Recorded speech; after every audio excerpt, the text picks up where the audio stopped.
नमस्कार. शाळेमध्ये शिकत असताना आपल्याला एक विषय तर एक भूगोल किंवा अर्थशास्त्र हे विषय तर असतात. मग महत्त्वाचं ह्या विषयाचा एक सगळ्यात महत्त्वाचं एक अर्थशास्त्र कसं शिकायचं आणि पूर्णपणे आपण आपल्या दैनंदिन जीवनामध्ये किंवा एक स्टॉक मार्केटमध्ये किंवा म्युच्युअल फंडमध्ये इन्व्हेस्टमेंट करत असताना एक अर्थशास्त्र म्हणजे एक इकॉनॉमिक्स ह्याचा अभ्यास करणं किंवा ह्याचा थोडा बहुत एक जनरल नॉलेज असणं मित्रांनो गरजेचं आहे. मग एक अर्थशास्त्रामध्ये मित्रांनो एक 2 महत्त्वाचे घटक पडतात. एक म्हणजे एक मायक्रो लेव्हल एनालिसिस आणि दुसरी असते ती macro level analysis. Micro level analysis म्हणजे काय, की आपण एक देशापुरता अर्थव्यवस्थेचा विचार करून एक एकदम बेसिक ग्राउंड लेवलच्या पातळीचा अर्थशास्त्राचा अभ्यास करणं म्हणजे मायक्रो लेव्हल अनालिसिस म्हणतात. आणि मॅक्रो लेव्हलचं म्हणजे काय, की पूर्ण एक जागतिक पातळीवरचा अर्थशास्त्राचा अभ्यास केला तर त्याला मॅक्रो अनालिसिस म्हणतात.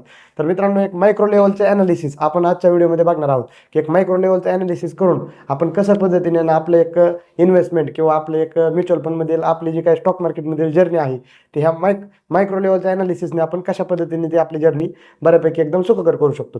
तर चालेल मित्रांनो, आपण जे काय कंटेंट इतकं पॉवरफुल पूर्णपणे तुमच्यासाठी बनवतोय त्यासाठी आपल्या चॅनलला तुम्ही सबस्क्राईब करत चला, व्हिडिओला लाईक करा, म्हणजे सहज आम्हालाही कुठेतरी एक मोटिवेशन येऊन जाईल की चांगल्या पद्धतीचे व्हिडिओज अजून नवनवीन तुमच्यासाठी बनवण्यासाठी. ओके. तर मित्रांनो, एक इकॉनॉमिक्स एक मायक्रो लेव्हल इकॉनॉमिक्सचा अर्थ काय होतो? अर्थशास्त्र. मग अर्थशास्त्र म्हणजे काय, की सर्वात अर्थशास्त्राचे एक महत्त्वाचे घटक आहेत. अर्थशास्त्र म्हणजे एक छोटे मोठे उद्योगधंदे किंवा ग्राहक म्हणजे एक महत्त्वाचं एक बिझनेस, ग्राहक आणि त्याचं डिमांड अँड सप्लाय आणि प्रोडक्शन अँड कन्झम्पशन ह्या 3-4 गोष्टी महत्त्वाच्या आहेत मित्रांनो अर्थशास्त्रामध्ये. मग बिझनेस म्हणजे काय, की एखाद्या गोष्टीचं प्रोडक्शन करणारे असतात ते बिझनेसमॅन असतात किंवा एक उद्योगधंदे असतात. आणि त्याच्यानंतर त्याचं जे काही खप आहे त्याच्यासाठी ग्राहक असतात. म्हणजे काय, की प्रोडक्शन आणि कन्झम्पशन. प्रोडक्शन कोण करतं? कंपनी करते. आणि कन्झम्पशन कोण करतं? आपलं ग्राहक करतात, म्हणजे जसं की तुम्ही आणि मी. मग प्रोडक्शन आणि कन्झम्पशन ह्या 2 गोष्टी महत्त्वाच्या मित्रांनो अर्थशास्त्रामध्ये येतात, की एखाद्या गोष्टीचं प्रोडक्शन किती होतंय आणि त्या गोष्टीचं मार्केटमध्ये मागणी किती आणि त्याचं कन्झम्पशन किती, ह्या गोष्टी कुठेतरी मित्रांनो बॅलन्स असतात. आणि अर्थशास्त्राचा एकदम म्हणजे एक महत्त्वाचा विषय हाच आहे, की एखाद्या प्रोडक्टचं प्रोडक्शन किती आणि कन्झम्पशन किती आणि त्या प्रोडक्टचं डिमांड किती आणि त्या प्रोडक्टची सप्लाय किती. ओके. ह्याच्यावर तर पूर्णपणे मित्रांनो अर्थव्यवस्था आपली टिकून असते. आपण म्हणतो जग कसं चालतं, हे तर जगाचं चालण्याचं एकदम सिंपल आणि एकदम साधं मित्रांनो हे गणित आहे.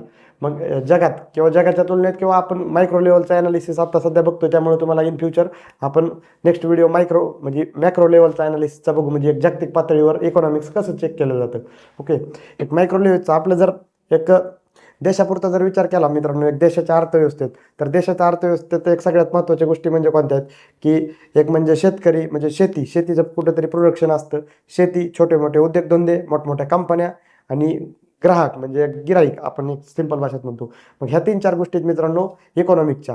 मग ह्या गोष्टी कुठेतरी बॅलन्स असतील म्हणजे जे काही छोटे मोठे उद्योगधंदे आहेत किंवा शेतीमधून उत्पन्न मिळतं, शेतीमधून निघणारं उत्पन्न, छोटे मोठे उद्योगधंदे आणि मोठमोठे बिझनेसमधून निघणारं प्रोडक्शन.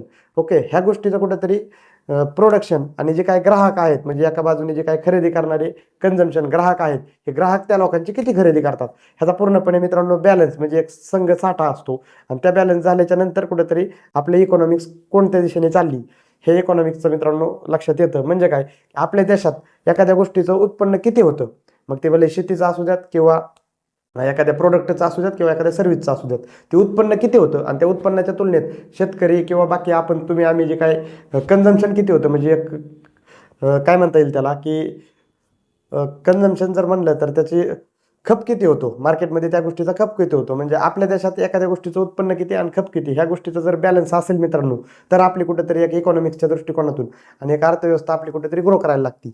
मग ह्याच्यात सगळ्या डिमांड अँड सप्लाय ह्या दोन्ही गोष्टी जर मित्रांनो विचार केला तर ह्या पण कुठेतरी महत्त्वाच्या गोष्टी आहेत. म्हणजे काय, की एखाद्या गोष्टीचं जर सप्लाय वाढलं मार्केटमध्ये, समजा एखादी वस्तू आहे मार्केटमध्ये, एखादी वस्तू मी म्हणतो की एखाद्या वस्तूचं मग तुम्ही ती घरचं आपण घरी खात असलेली साखर असू द्यात, ज्वारी असू द्यात, गहू असू द्यात किंवा आपण गाडी घेतो, मोबाईल घेतो किंवा घर बांधतो. ओके. किंवा घरात टी व्ही घेतो, हे प्रत्येक एखाद्या गोष्टीचं जर सप्लाय जर वाढला तर त्याचा सप्लाय जर एखाद्या गोष्टीचा वाढला तर त्याचं कुठेतरी डिमांड कमी होतं सप्लाय वाढल्यामुळं आणि त्याची जी काही किंमत आहे ती कमी होती. त्यामुळे मोठमोठ्या कंपन्यांचं प्रॉफिट मार्जिन कमी होतं. त्यामुळे कुठेतरी ज्या काही कंपन्यांना लॉसेस येऊन कुठेतरी रिसेशन नावाचा प्रकार असतो मित्रांनो, की प्रोडक्शन जास्त झालं, कन्झम्पशन कमी झालं तर रिसेशन येतं. आणि ह्याच्याच उलटं ह्याच्याच उलट प्रोडक्शन कमी झालं आणि कन्झम्पशन जास्त झालं. प्रोडक्शन कमी म्हणजे काय की एखाद्या वेळेस समजा साखर साखर ह्या वर्षी ऊसच आलेला नाही आपल्या देशात, किंवा ह्या वर्षी टमाटो पूर्ण भारतात पिकलेलंच नाही. मग ह्यांचं काय झालं, प्रोडक्शन मित्रांनो कमी झालं, परंतु डिमांड वाढलं. मग डिमांड वाढल्यामुळे काय की त्या गोष्टीची प्राईस वाढणार. मग डिमांड वाढले तर त्या गोष्टीची प्राईस वाढणार. प्राईस वाढणं म्हणजे काय की एखाद्या गोष्टीची किंमत वाढणं म्हणजे काय, ती महागाई होणं. बरोबर. मग महागाई म्हणजे काय, एखाद्या गोष्टीचं जर मार्केटमध्ये जर डिमांड वाढत असेल आणि प्रोडक्शन कमी होत असेल तर आपल्याला कुठेतरी महागाईला फेस करावं लागतं. आणि एखाद्या गोष्टीचं जर प्रोडक्शन वाढत असेल आणि डिमांड कमी होत असेल तर कुठेतरी रिसेशनला मित्रांनो आपल्याला फेस करावं लागतं. म्हणजे काय, रिसेशन म्हणजे कंपन्या कुठेतरी भरपूर काय तोट्यात जातात, आणि कंपन्या तोट्यात गेल्या की गव्हर्नमेंटला टॅक्स कलेक्शन कमी होतं. टॅक्स कलेक्शन कमी झालं की त्याचा पूर्णपणे सगळ्या आपल्या अर्थव्यवस्थेला त्याचा फटका बसतो. त्याच्यामुळं एक ॲज अ गव्हर्नमेंट, एक काल परवा दिवशीचं अ, आपल्या एक अर्थमंत्री निर्मला सीतारामन यांनी पूर्णपणे आपल्या देशाचं बजेट जाहीर केलेलं असतं. मग गव्हर्नमेंटचं हेच काम असतं मित्रांनो, की ह्याची काय डिमांड आणि सप्लाय आणि जे काय प्रोडक्शन कन्झम्पशन आहे, ह्या 2-3 गोष्टी पूर्णपणे एकदम बॅलन्स करणे, आणि बऱ्यापैकी कुठेतरी प्रत्येकाला एक आत्मनिर्भर भारत वगैरे ह्या जे काही मित्रांनो ह्याच्या काही कन्सेप्ट आणतं गव्हर्नमेंट, तीच कारण आणतं की एकदम अर्थशास्त्र हा विषय मित्रांनो खरंच एकदम चांगला इंटरेस्टिंग आहे. तुम्हाला कुठेतरी त्याचं कन्सेप्ट लक्षात येणं गरजेची, आणि तुम्हाला जर इकॉनॉमिक्सचा जर स्टडी असेल तर तुम्हाला कुठेतरी तुमच्या आयुष्यामध्ये तुम्ही चांगल्या पद्धतीचे एकदम ग्रो करू शकतात. आणि तुम्हाला एक्झॅक्ट कळतं किंवा ज्या पैशासाठी आपण किंवा ज्या करिअरसाठी ज्या गोष्टीसाठी आपण म्हणजे ज्या पैशाच्या इतकं मागं लागून इतकं पूर्णपणे कष्ट करून करतोय, त्या गोष्टीचा कुठेतरी तुम्हाला एक अंदाज लागतो. आणि तुम्हाला जर इकॉनॉमिक्सचा जर अभ्यास असेल तर तुमच्यासाठी नवीन-नवीन नोकरीच्या किंवा नवीन-नवीन बिझनेसच्या किंवा नवीन-नवीन कलेच्या अशा भरपूर काही मित्रांनो अपॉर्च्युनिटी तुमच्यासाठी क्रिएट होतात. ओके. त्यामुळे मित्रांनो एक इकॉनॉमिक्सचा स्टडी करणं बेसिक स्टडी करणं गरजेचं आहे. इव्हन तुम्ही स्टॉक मार्केटमध्ये असू द्यात किंवा छोटा मोठा बिझनेस करू द्यात किंवा म्युच्युअल फंडमध्ये असू द्यात किंवा तुम्ही एक काही असू द्यात, म्हणजे तुमचं कोणतं जरी प्रोफेशन असेल तरी तुम्हाला इकॉनॉमिक्सचा अभ्यास येणं मित्रांनो गरजेचं आहे. त्यामुळं एक चालेल, मी सध्या एक मायक्रो लेवलचा जो काही अनालिसिसचं एक बेसिक आपलं समरी सांगितलेलं आहे. येणाऱ्या व्हिडिओज आपण अजूनही चांगले चांगले टॉपिक बनवत जाऊ. हे हे पूर्णपणे एका व्हिडिओमध्ये संपल असा टॉपिक नाही मित्रांनो इकॉनॉमिक्सचा. त्यामुळं हळूहळू आपण ह्याची सिरीज बनवूयात. व्हिडिओ मी अजून कंटिन्यू व्हिडिओ तुमच्यासाठी बनवतो इकॉनॉमिक्सचे. व्हिडिओ जर आवडला तर व्हिडिओला आपल्या लाईक करा, चॅनलला सबस्क्राईब करा.